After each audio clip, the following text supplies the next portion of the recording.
दोस्तों इस वीडियो में हम लोग गुणनखंड ज्ञात करना सीखेंगे। तो देखिए, जब भी हम लोग इस तरह के सवालों का गुणनखंड करते हैं तो हमें सबसे बड़ी समस्या क्या आती है? हमें सबसे बड़ी समस्या ये आती है कि हम लोग दोनों संख्या को खोज नहीं पाते हैं। और दूसरी सबसे बड़ी समस्या क्या आती है कि हम लोग अगर संख्या खोज भी लेते हैं तो जो बाद में कॉमन लेना पड़ता है उसमें दिक्कत आती है। तो अगर आप लोग इस वीडियो को ध्यान से देख लेते हैं तो आपका ये दोनों ही समस्या हल हो जाएगा। तो इस वीडियो में हम लोग इन दोनों सवालों का गुणनखंड करेंगे और इसके साथ साथ हम लोग दोनों संख्याओं को कैसे खोजते हैं और कैसे कॉमन लेते हैं ये हम लोग पूरा अच्छे से समझेंगे इन्हीं दोनों सवालों की मदद से। तो चलिए सबसे पहले हम लोग इस पहले वाले सवाल को हल करते हैं। तो देखिए, इस सवाल में कहा गया है 4x² + 64x + 112, हमें इसका गुणनखंड करना है। ठीक है, तो जब भी हमें दो घात वाला जब भी हमें गुणनखंड करना रहता है तो सबसे पहला स्टेप क्या होता है? सबसे पहला स्टेप ये होता है कि जो x² के पहले जो संख्या रहता है इसका गुणा हम लोग एकदम अंतिम वाली संख्या में करते हैं। ये हम लोग जब भी इस तरह का गुणनखंड करेंगे ये गुणा करना ही पड़ता है। तो चलिए सबसे पहले हम लोग 4 का गुणा 112 में कर लेते हैं। तो 4 दूना 8 हो जाएगा और 4 एकम 4, 4 एकम 4। तो 4 का जब हम लोग 112 में गुणा करेंगे तो ये आता है 448। ठीक है ना। तो गुणा करने के बाद जो संख्या आता है, अब आपको ऐसी दो संख्या खोजना है जिनका गुणा करें तो 448 ही आना चाहिए और उनको जोड़ करके या फिर घटा करके ये बीच वाला यानी कि 64 आना चाहिए। तो देखिए 448 काफ़ी बड़ी संख्या है। ठीक है ना। तो हमें अंदाजे वे दोनों संख्या खोजना काफ़ी कठिन हो जाता है। तो आप लोग इस वीडियो को ध्यान से देख लीजिए, आपको अच्छे से समझ आ जाएगा कि कैसे हम लोग दोनों संख्याओं को खोजते हैं। तो मैं आपको यहाँ पे बताना चाहता हूँ कि अगर अंतिम संख्या के पहले प्लस रहता है तो हमें दोनों संख्याओं को जोड़ करके 64 लाना रहता है, और अगर यहाँ पे अंतिम संख्या के पहले माइनस रहता है तो हमें दोनों संख्याओं को घटा करके बीच वाला लाना रहता है। ठीक है ना। तो यहाँ पे 448 है तो हमें ऐसी दो संख्या खोजना है जिनका गुणा करें तो इतना ही आ जाए, उनको जोड़ करके 64 लाना है। ठीक है ना। तो यहाँ पे सबसे पहले हम लोग गुणा कर लेंगे। गुणा करने के बाद जो संख्या आता है हम लोग दोनों संख्या खोजने के लिए इस संख्या का हम लोग अभाज्य गुणनखंड करते हैं। ठीक है ना।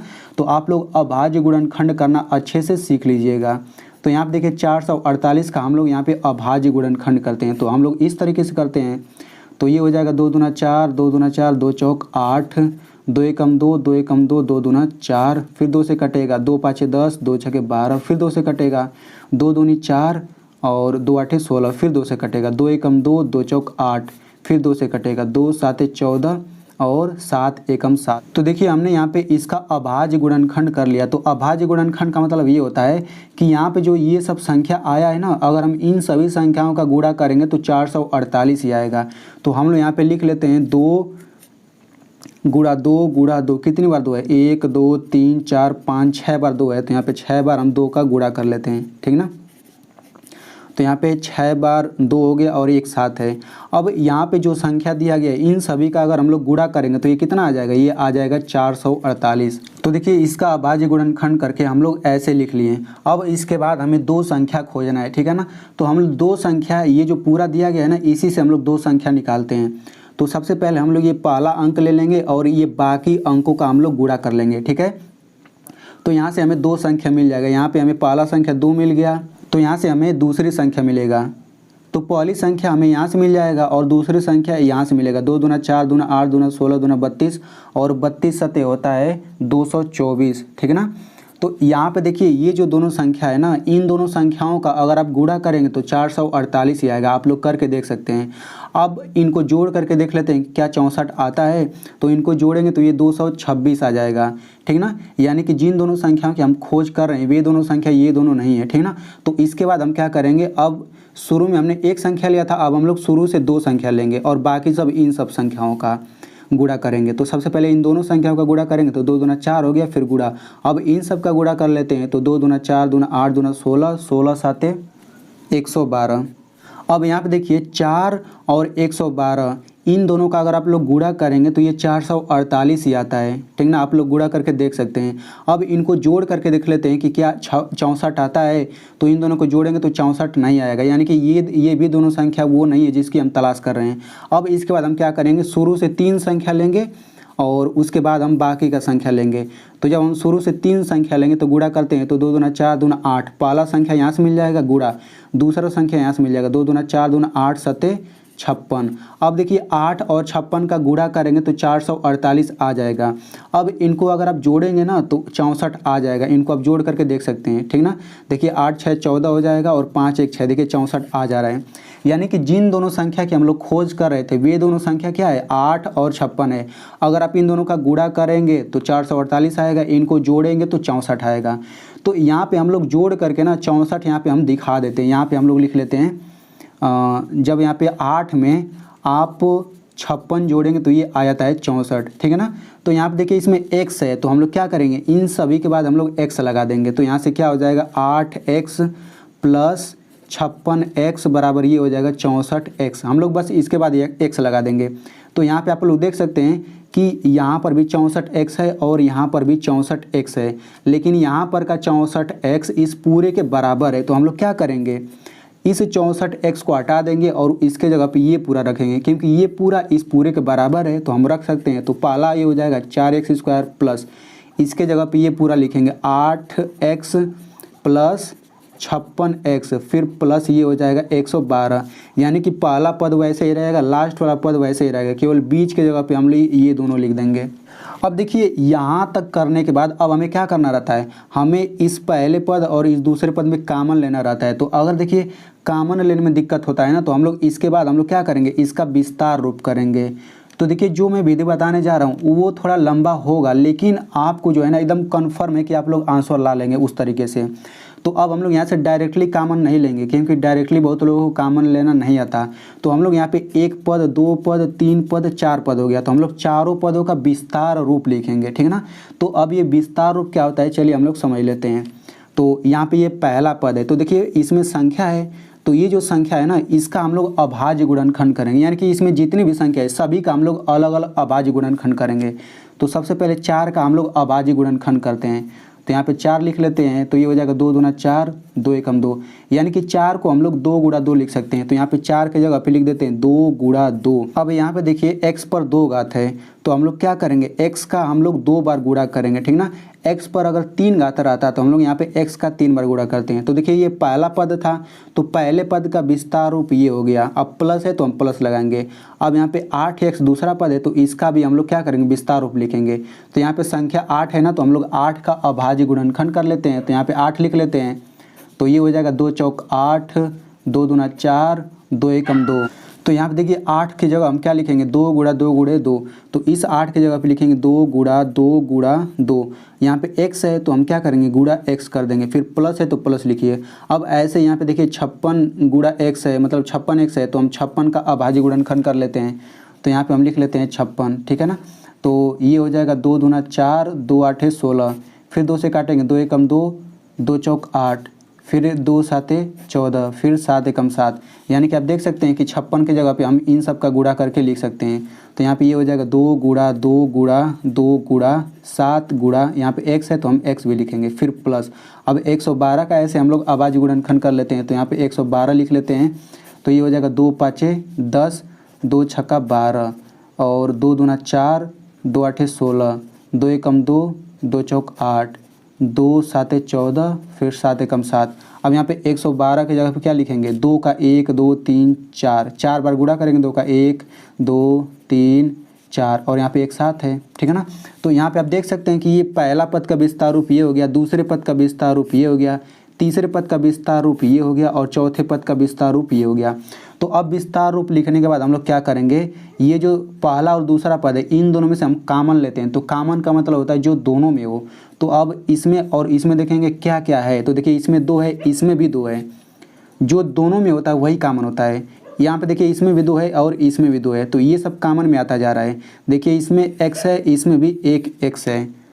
तो यहाँ पे आप देख सकते हैं कि 2 2 x दोनों में है, तो ये कॉमन हो जाएगा। तो हम जो कॉमन वाला है कॉमन वाले का गुणा कर लेते हैं, 2 दूना 4 x, यानी कि ये 4x कॉमन हो गया। तो कॉमन जो होता है ना वो कोष्टक के बाहर होता है। अब देखिए यहाँ पे x कॉमन नहीं आया था, तो यहाँ पे x बच जाएगा, प्लस है तो प्लस लिखिए, यहाँ पे 2 बच जाएगा तो यहाँ पे 2 लिख लीजिए, ठीक है ना।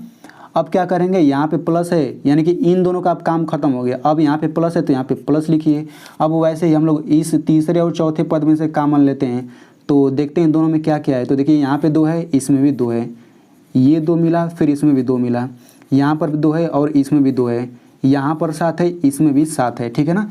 तो 2 2 2 7 इन दोनों में ये कॉमन हो गया, तो गुणा कर लेते हैं। 2 दूना 4, दूना 8, 7 ये हो जाएगा 56, ठीक है ना। तो ये 56 जो है कॉमन हो गया। तो देखिए यहाँ पे 56 कॉमन हो गया, तो यहाँ पे x बच रहा है, तो यहाँ पे x लिखेंगे और प्लस है तो प्लस लिखिए, और इसमें यहाँ पे 2 बच जाएगा, ठीक है। तो यहाँ पे हम लोग 2 लिखेंगे।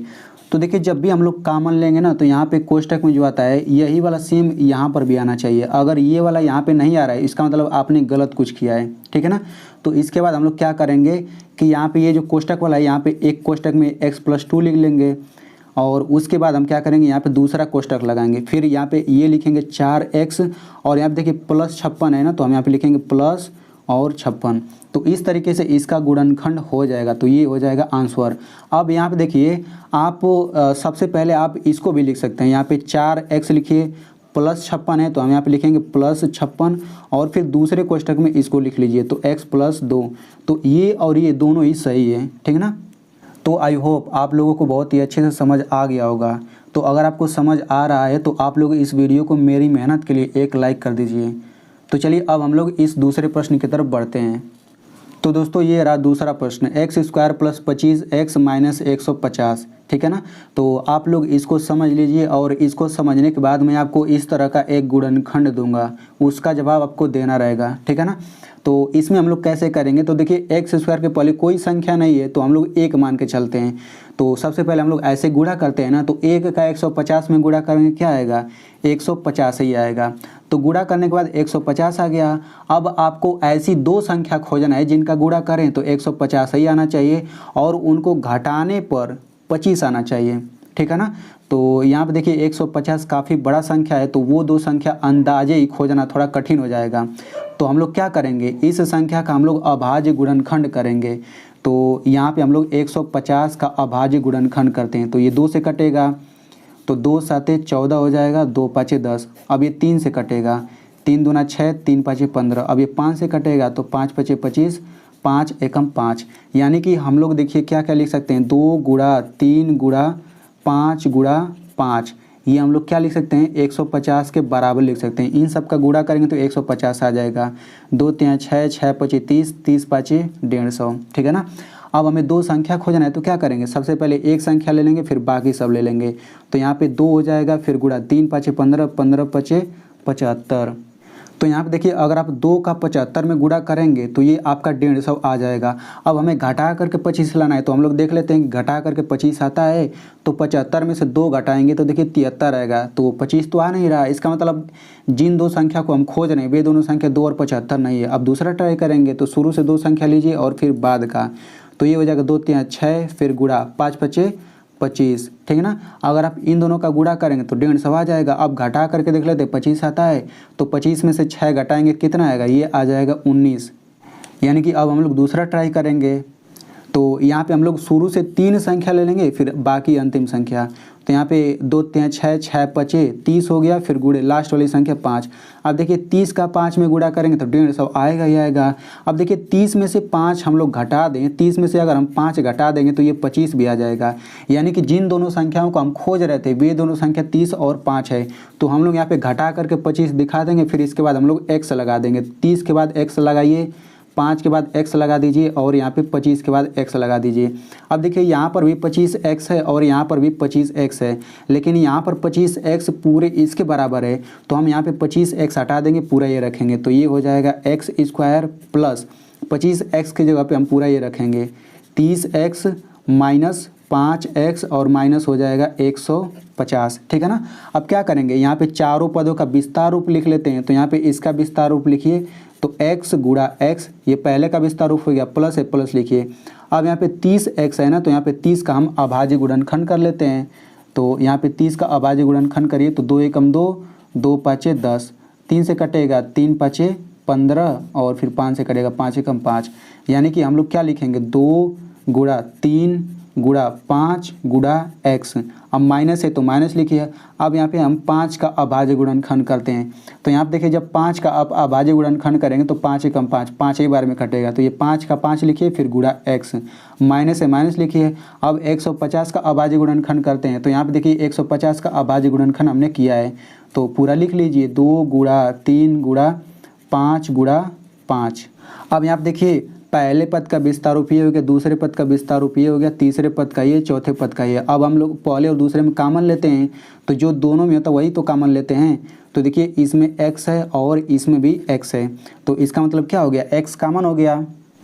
तो यहाँ पे हम लोग x कॉमन ले लेते हैं, ठीक ना। तो कोष्टक में क्या बचेगा, कोष्टक में यहाँ पे x बच जाएगा और बीच में प्लस है तो प्लस लिखिए। यहाँ पे कोष्टक में पूरा ये बचेगा, तो हम सबका गुणा कर लेते हैं, 2 3 6 6 5 30। अब देखिए यहाँ पे माइनस है तो हम माइनस लिखेंगे। अब इन दोनों में से कॉमन क्या है, तो देखिए इसमें 5 है, ठीक ना, और इसमें भी 5 है। अब इसके अलावा दोनों में कुछ भी मैच नहीं कर रहा, तो हम क्या करेंगे, ये 5 कॉमन हो जाएगा। अब यहाँ पे कोष्टक लगा लेते हैं, तो यहाँ पे x बच जाएगा, माइनस है तो माइनस लिखिए, और यहाँ पे क्या बचा, 2 बचा, 3 बचा 5, तो 2 3 6 6 5 30, तो ये आ जाएगा x माइनस 30। लेकिन मैंने आपको बताया था कि कोष्टक में जो यहाँ पर आता है ना, सेम यहाँ पर भी आना चाहिए। तो यहाँ पे देखिए यहाँ पे प्लस है लेकिन यहाँ पे माइनस आ रहा है, तो हम क्या कर देंगे, यहाँ पे प्लस कर देंगे। तो देखिए अगर आपको यहाँ पे समझ नहीं आ रहा है कि क्यों हमने ऐसा किया, तो जब आपका बेसिक क्लियर हो जाएगा तो आपको समझ आ जाएगा, ठीक ना। लेकिन आप लोग अभी इतना ही समझिए कि यहाँ पर जो आता है सेम यही वाला यहाँ पर भी आना चाहिए। तो यहाँ पे माइनस था तो हम यहाँ पे प्लस है तो हम यही प्लस यहाँ पे कर देंगे। तो अब देखिए ये वाला पूरा ही इसके बराबर हो गया। तो अब हम क्या कर देंगे, यहाँ से लिखेंगे एक कोष्टक में x प्लस 30 और दूसरे कोष्टक में हो जाएगा x माइनस 5, x हो जाएगा और ये माइनस 5। यहाँ पे देखिए बीच में कोई चिन्ह नहीं रहता, ठीक ना। तो इतना करने के बाद क्या हो जाएगा, ये आंसर हो जाएगा। या फिर आप चाहें तो इस तरह भी कर सकते हैं, पहले x लिखिए फिर माइनस 5, x माइनस 5 और दूसरे कोष्टक में x प्लस 30, तो ये भी आंसर सही है। तो आई होप आपको बहुत ही अच्छे से समझ आ गया होगा। अब मैं आपको यहाँ पे सवाल दे देता हूँ, तो यहाँ पे आप लोग सवाल लिख लीजिए। यहाँ पे सवाल है 2x² प्लस 29x प्लस 50। तो आपको इसका गुणनखंड करके कमेंट में ज़रूर बताना है, तभी तो मुझे समझ आ पाएगा कि आप में से कितने लोगों को समझ आया है। तो अगर आप वीडियो को यहाँ तक देख रहे हैं तो आपको समझ आया होगा। तो अगर आपको समझ आया है तो आप लोग इस वीडियो को अपने दोस्तों के साथ ज़रूर शेयर करिए, क्योंकि उन्हें भी समझ आ जाएगा।